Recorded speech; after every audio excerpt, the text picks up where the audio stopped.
Welcome back to the channel, everyone. Like the title says, yes, I sold my A7S III and replaced it with the FX3.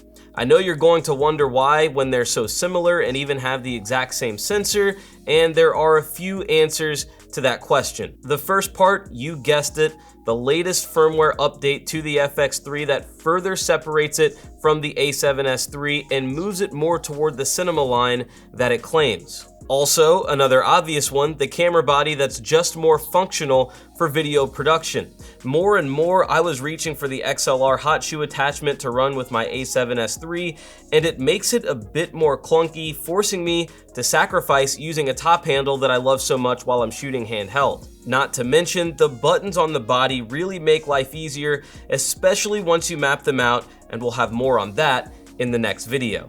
And finally, also owning the A7 IV, I felt like I had two cameras that were too similar. And we'll start right there. What do I mean by having two cameras that are too similar? Obviously, the A7S III is the better of the two when it comes to video. It doesn't overheat. You get 4K 60 and 4K 120 without the Super 35 crop. It also performs better in low light and has a faster readout of the sensor to avoid some of the rolling shutter effects you get when moving the camera. When I bought the A7S III, like so many others did, I knew that I was buying a hybrid camera that slanted heavily towards shooting video, and I used it as such for any project that was video first, as well as photography when I was on shoots that required a little bit of both but still emphasized the video portion. But then came the A7 IV, which I purchased as my B cam, and since owning it, it's become my go-to for everyday shooting and most hybrid shooting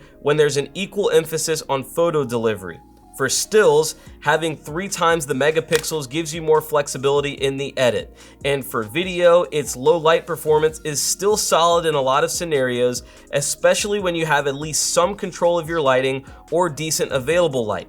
And shoot, it even has some features for video that the A7S III still doesn't, and that's a big part of the issue. As Sony's made significant updates to the FX3, which is or was a very close brother of the A7S III, it's pushed that A7S III a little bit closer, or now a lot closer, to the A7 IV. So I feel like I had two cameras that leaned more hybrid focused than video focused and was missing out on key features in camera and on the body of the FX3 that would make more sense if I'm only using that camera for video, because that's how I was using the A7S III.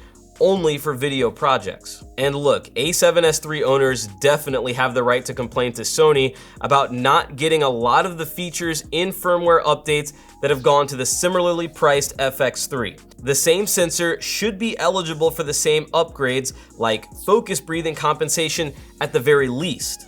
But here's the tough part, my friends. Here is where we have to look ourselves in the mirror and we have to be honest with the purchase that we made. We bought a hybrid camera in the A7S III. It's a hybrid camera that excels in video because of its sensor, and it can do a lot of things that the cinema line cameras can do as well when you put an XLR attachment on the hot shoe.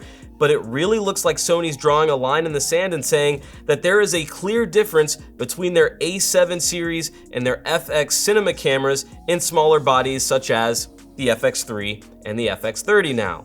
It's definitely not fair to those of us that had or have an A7S III and thought we'd be given a lot of those same upgrades, but it does answer questions for the growing number of creators moving over to Sony. And if you don't believe that's a thing, just go look at a Panasonic Facebook group or something. They are constantly on the edge of, we want more cameras, we want better autofocus, or we're taking our money to Sony where they have been nailing it for years. It's just unfortunate that the A7S III's become the oddball of the professional camera lineup that's seen its specialty go from video usage to really just having stellar low light performance and a great viewfinder. Think about it. Let's take a look at the list of pro cameras that range from $1,800 to about $4,000. And really, low-key, Sony's pretty brilliant for building in this pricing ladder that's just getting more money out of us. For $1,800, or $2,200 if you get the top handle, you can get the FX30, a camera with the exact same body as the FX3 and all of those professional features.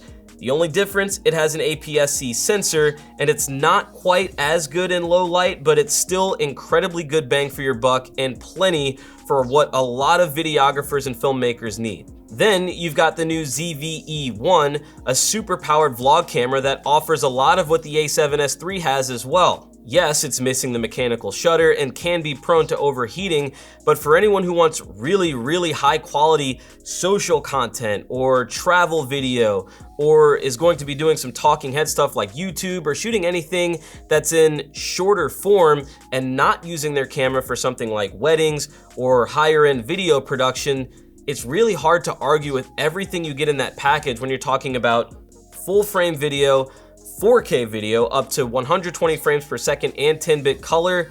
It's really good bang for your buck, and it has a clear spot on Sony's pricing ladder when you're talking about video. Next is the one we're pretty familiar with, the a7 IV, the ideal Sony hybrid. It comes in at $2,500. It's got 33 megapixels, 10-bit video up to 4K at 60 frames per second with a little bit of a Super 35 crop. Everything you need to shoot anything from wedding photos or video to some light video production, and it's a jack of all trades that kind of sits in the middle of the lineup. Then you jump up to the a7S III at $3,500. And if video is your moneymaker, at one point you could argue its case instead of the FX3. But that's no longer the case. For any filmmaker, with the update adding focus breathing compensation to the FX3, DCI 4K, anamorphic D-squeeze, and a few other bonuses, the FX3 simply makes the most sense. Even going all the way back to 2022's firmware update that added Cine EI mode, LUT monitoring, and timecode sync, you have features that the a7S III still never received. So your only reasoning now for the a7S III is if you must have a viewfinder, and it is a good one, but it's not always a must. And to me, having that viewfinder just isn't worth sacrificing our final topic, which is the FX3 body that now allows you to map S&Q mode to a custom button on the body, a feature that makes switching modes just as easy or even easier than any of the A7 series bodies. The XLR handle is still the big one for me, and the way that I've mapped out my custom buttons and function menu, I've honestly never been happier in terms of the way I shoot. Although I will admit that the first wedding that I filmed with the FX3, I found myself throughout the day at least 5, 6, 7 times pulling the camera up to my face like I was going to look through the viewfinder, only to realize that it's not there. But then guess what? I didn't miss it, and it didn't stop me from capturing some really good footage. Bottom line, if you're looking for the ideal video production kit with all of the base features you need and you aren't ready for something like the FX6, Sony has now drawn a clear map right toward the FX30 or the FX3 depending on your budget. And again, maybe the a7S III does remain your preferred video driver because you do prefer to look through the viewfinder and find it useful in some cases. Totally respect that opinion, and I hope that there's an update on the way for you. But for me, the switch made sense right now, especially if there are more updates to come to the FX3. And if you want to know why I'm going to be pairing the FX3 up with the Tamron 35-150 f2 to 2.8 at the next wedding that I shoot, go ahead and take a look at this video right here. Until next time, as always, thanks for watching, and we'll see you in the next video.